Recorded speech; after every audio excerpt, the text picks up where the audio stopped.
Good morning student, this is As Mohammad Khan and I welcome you in today's class.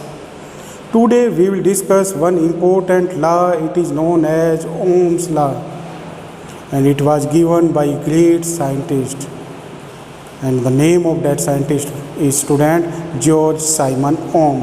He was a German physicist and he found the relation in between electric potential and electric current, and with this he also discovered another physical quantity that is known as resistance.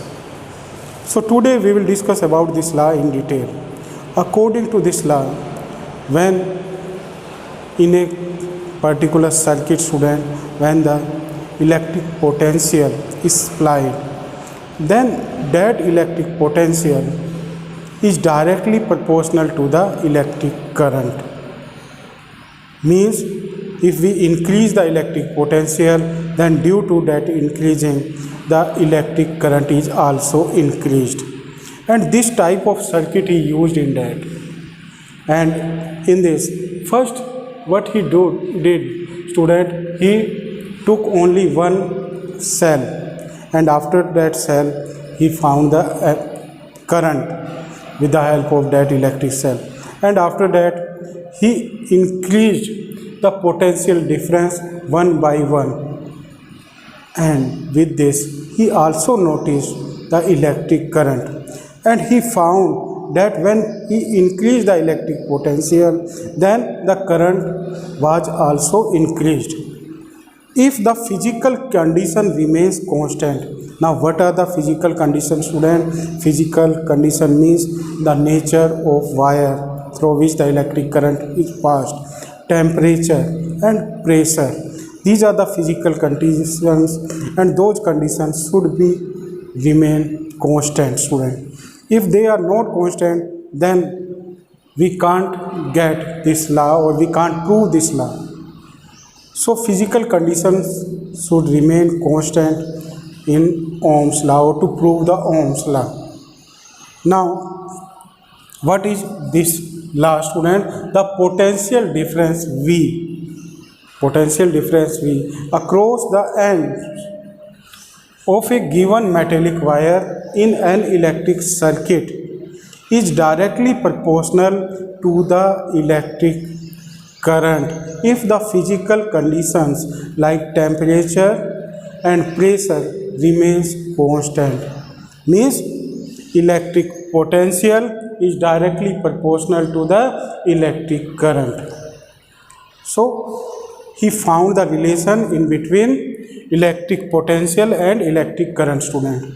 Now we can remove this proportional mark according to the rule of the mathematics, and what can we take? We can take one constant, and that constant is R for resistance, and I. So this formula we get with the help of Ohm's law. V is equal to Ri, and R is here student, it is constant, or this constant is known as resistance. Now what is the resistance? Resistance is the property of all the electrical conductors in which they resist the current.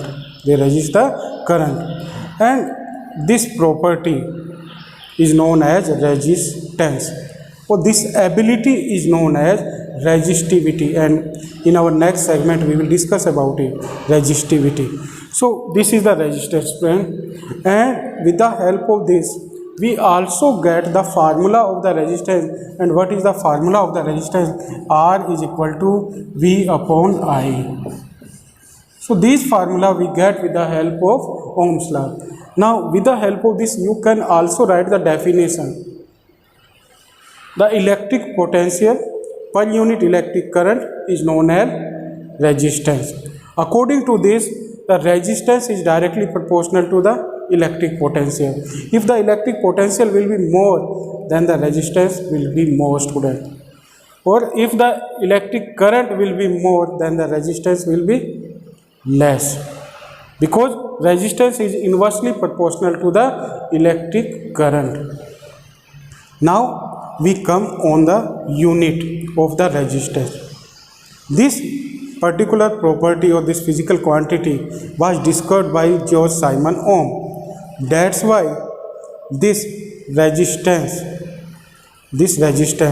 SI unit is ohm, student, ohm, and it is symbolized by this omega, means omega, this. In word we write it ohm, but in writing we represent it with the help of this symbol that is known as omega. Now what is 1 ohm? 1 ohm definition may come in your exam, that define 1 ohm. So with the help of this formula you can define it, as we have got the formula R is equal to V upon I. So 1 ohm will be equal to 1 volt electric potential per unit 1 ampere electric current through a conductor is known as 1 ohm. So it is the definition of 1 ohm, student. Now what is ohm? Ohm is the SI unit of resistance, and this SI unit was given under the name of the great scientist George Simon Ohm.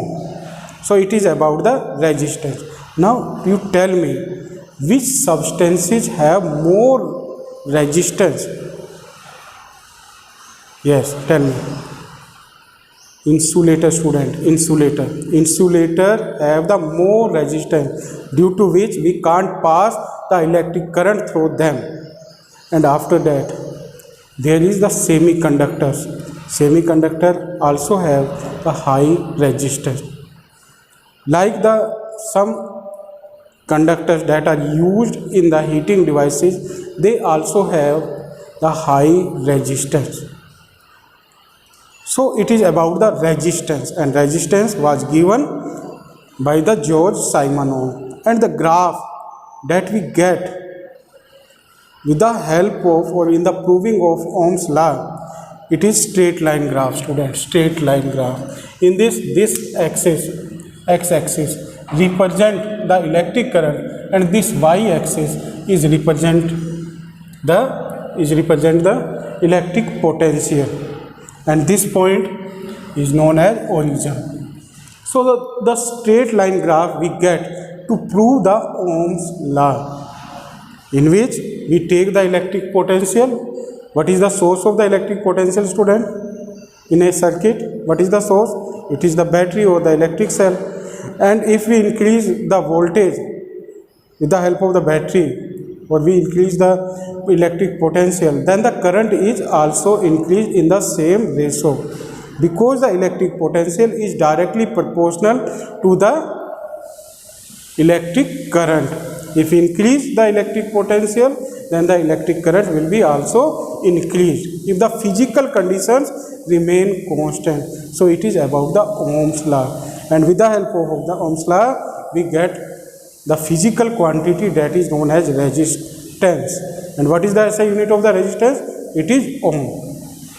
Now in our next segment we will discuss about the factors on which the resistance depends, or about the resistivity we will discuss.